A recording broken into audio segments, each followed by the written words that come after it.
Right, Raf Diallo here from RTE Sport, and I'm delighted to be joined by Gus Poyet, former Chelsea footballer and also the manager of the Greece national football team. And Gus is in Dublin with thanks to Carlsberg 0-0 ahead of Wednesday's Premier League fixture between Liverpool and Chelsea. Gus, welcome back to Dublin. I think your last visit wasn't that long ago. It was only back in October.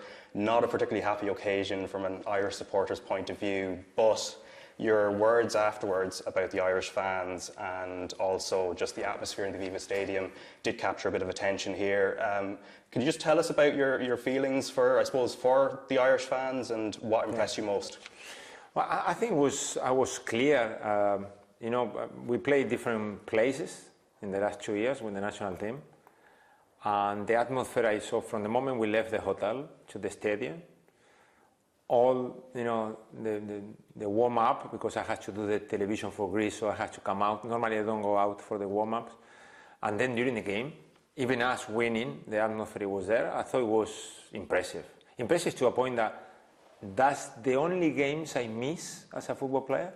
People ask me, do you miss football? I said, not really, but these particular games or final, yes, you do. So I thought it was important to say it, and at the end, the problem was that one very clever journalist, when I was leaving literally the press conference room, he came running towards me and said, oh, maybe there is an opportunity in December, or if it's a change of coach.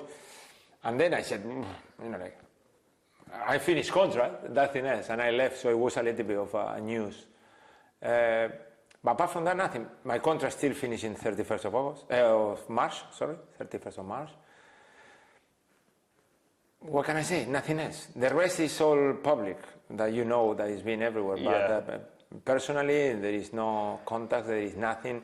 I cannot commit now. I got a responsibility with Greece. If you ask me, I would like to stay in Greece, I would say yes, no doubt. I would like to qualify, obviously, but the timing and everything is right. Then it's the truth. It would be amazing in the future, to have the opportunity to work in here.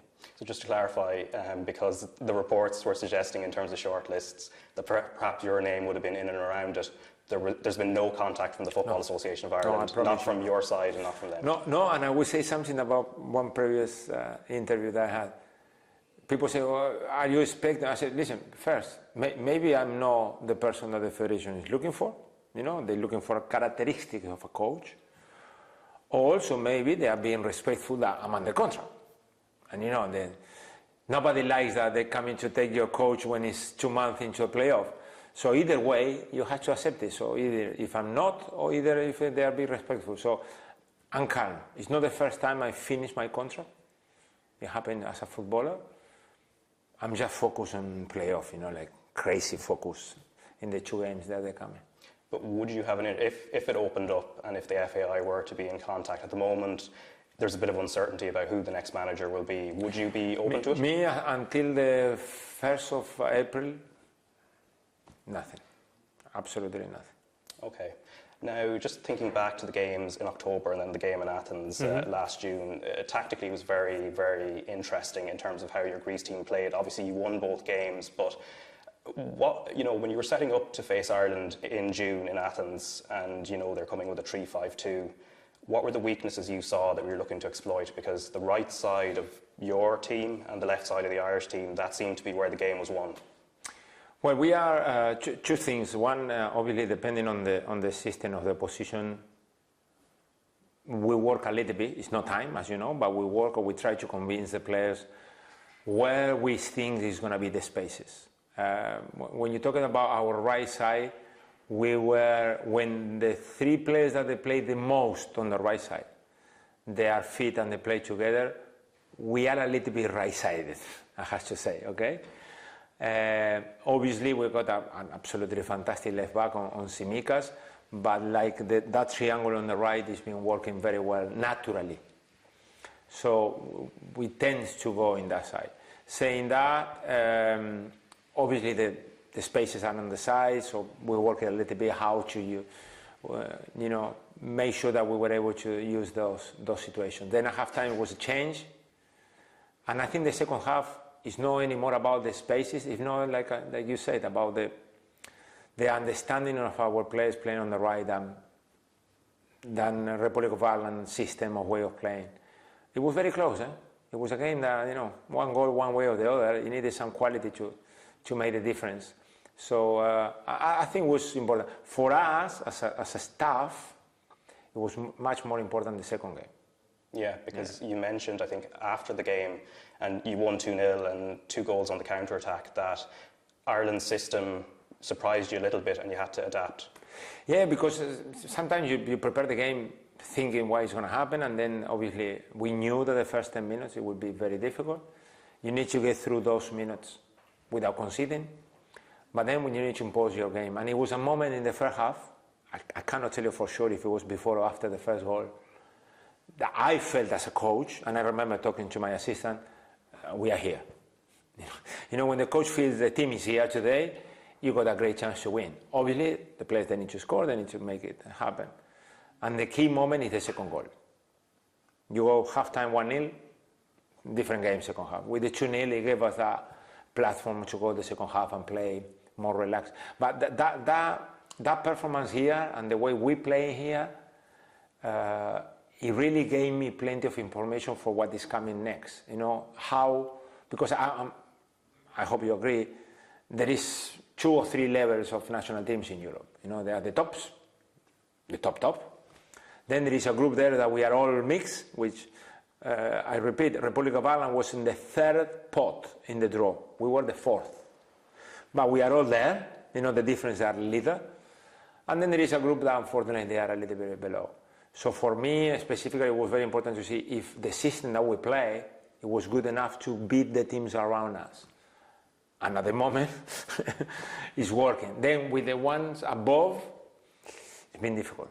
So we had to adapt more to the opposition that I would like. In these terms here, we try to impose our game, which was important. And in terms of scouting Irish players and the ones you were looking out for, I presume Evan Ferguson's name, given your connection with Brighton, also probably adds to it a little bit, that he would have been high on your list of people to watch out for. What about the midfield as well, the Irish midfield, in terms of, there's a sense maybe we don't have a natural playmaker. Do you think that's actually a fair assessment? Well, the playmakers, I think in the last, 20 years in Europe, there is no many. I go one, but Casetas, I score plenty of goals and plays off the front. But there is not a midfielder that, they have that role. I think as a national team, and first I'm going to answer about Ferguson, I think if he keeps himself fit and plays, it's going to be amazing.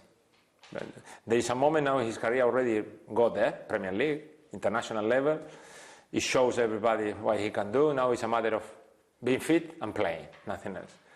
What is more important for me, I'm sure for any international manager, is selecting well the players. So I got an idea how I want to play. So then you check if you have the players to select to play that way. If not, you got a problem, because then you need to adapt. And when you adapt to a system of play or a style of play, sometimes I think it's not you. That message when you look at the players.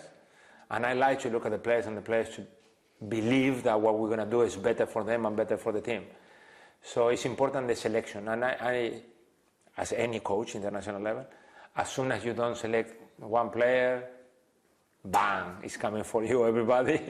But then you do select another one, and it's coming another one. So it doesn't matter who you select or not. There's going to be always a part of the fans or the media that they will like you to select that player. In the beginning of my career as a coach, sometimes you are a little bit aware of that. Now, I'm sorry. This is the best. This is what I care. Then I need to win. If you don't win, you're out.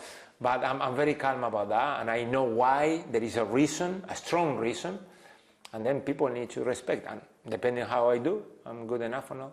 Yeah, now before I touch on Liverpool and Chelsea, there are probably lessons that Ireland and Greece probably as football nations can learn from your own native country, Uruguay, one of the most successful national teams, despite having a tiny population. You've probably been asked this before because it is quite unique. 2 World Cups, so many Copa Americas on top of it. You won one yourself in 1995 as a player. What is it about Uruguay that consistently you seem to be able to produce players generation per generation, and you have very few dips, and you just, you go from Luis Suarez and Cavani, and then you think, Okay, you might go through a dip when Darwin Nunez comes along. It's a little bit of a contradiction what I'm going to say, because in the last 20 years the whole world is going one way, which is early ages, no competition, no craziness. In Uruguay, when you are 7, 8 and you play football 7-a-side, I think any kid who plays football, the only thing he cares is about winning. I think it's wrong, because the kids, they need to enjoy, but it's inside us. So when you play for the national team, and I laugh sometimes when people say, oh, there is too much pressure. I say, okay, go and play for Uruguay, and then you will understand what it means, pressure. So we born with that pressure. We born with that, being competitive and willing to win. That's what I always recommend one Uruguayan player, not 4 or 5, one, to any club in the world. Because we will negotiate with you the contract to the end. Can I take a check? Everything we can, we will negotiate it strongly. But then the contract is there. And the only thing we care is about winning on Saturday. We are that kind of focus on the game on Saturday. And we have to play. And if we play with pain and we play with, because that's how we play football from the age of 5. So it's difficult that player will change. And in Uruguay, it's still the same. I was there now last month, and I'm seeing players and I'm seeing the football, and I'm thinking, like like it's unbelievable. And now that we are sporting coaches to Mexico and to Argentina and to Peru, so it's also something new that maybe in the past we were not very well recognized. Now Uruguayan coaches, there is 2 in Spain now in La Liga, so it's very interesting. Good moment for Uruguay. Yeah, and in terms of Darwin Nunez at Liverpool, I don't know how much you've seen of him, but probably because you watch Simicast, you probably get to see a lot more of Liverpool than many other people will. What have you made of his development? Because he was a bit raw last season, but it seems the last few weeks something is clicking. I thought, before coming, I thought it would be a massive impact, because I watched him in Spain and he was outstanding, and then he went to Portugal and it was the same. But then when he had that issue, the headbutting and then the language, and then, we all have a spell there in the middle, all the foreigners. Some people have it from the beginning, some people come with adrenaline and does well for 2 months and then it goes down, because we are not used to play 200,000 games every 3 days, raining or raining, cold or not cold. We are not used, so it's new and you need to adapt. Certain players, they adapt better. I'm pleased with him now. I think the problem is when you have a manager like Klopp, understand the football player and knows how to take him. It was a matter of time, and I think now this year he's been scoring goals. He's been very important. He feels important. He's the main number 9 in Uruguay, which also gives you an extra bit. Bielsa giving that possibility, so I think he's going to keep improving, and if everything goes well, he's going to score plenty of goals. Yeah, and in terms of adaptation, as you spoke about with Nunez there and how it's difficult for foreign players, you arrived at Chelsea in 1997 after a time in Spain. I mean, what was your English like? What was the adaptation to? Zero English. Absolutely zero? Zero. I was a typical, I went to school and I had 1 year of English, and you knew window, hello, and weather. Yes, the weather is the first thing they tell you about England. And it was tough. My situation is strange. I got better because I got injured, which normally should be the opposite, no? But my injury early in my career here made me learn the language and life and football from the stands, from inside. It was like a, when you come in and you are not the contract, but you are there inside. So it was very important for me. Yeah, and one final question. Your first match at Anfield against Liverpool, this was October 1997. So you score a penalty at the end. You set up a goal for Gianfranco Zola early on, the equaliser, to make it 1-1. We lost 4-2. Yeah, you lost 4-2, yes. But overall, in terms of how big a culture shock was it? Because England is a culture shock, but people always talk about the aura that Anfield has. What was the first moment like for you? Oh, it was impressive. It was impressive, yeah. I think that before going out, everybody's telling you to pay attention to the fans, no? To that end. And you're there standing and you want to look that way, but you can't because you play for Chelsea. So the funny part about that game, and the anecdote for me that game, is I was never a penalty taker. And we were losing 4-1, and it was a penalty in the last minute, and nobody was taking it. And I just got the ball and I took it. If you look at my career in England, I didn't take another penalty, so it's incredible. But, like they say, okay, one goal, take it there. It's right in there. Yeah, and very briefly, just in terms of Chelsea's improvement, obviously there's a game on Wednesday, there's a Carabao Cup final. How do you see what Pochettino is doing at the moment? Very difficult season for coach, for Mauricio, Poche, I call him Poche. Too many injuries, too many young players, too many foreign young players trying to adapt. I don't think he's been able to play his best 11 for more than 2 or 3 games. It's going to be very important to win the cup. Very important. If you win a trophy with Chelsea as a coach, you got the time that we always ask the owner, give me time. Winning the cup, it will give me the time to, to arrive better next season. All right, Gustavo Poyet, muchas gracias. De nada, señor. Thank you.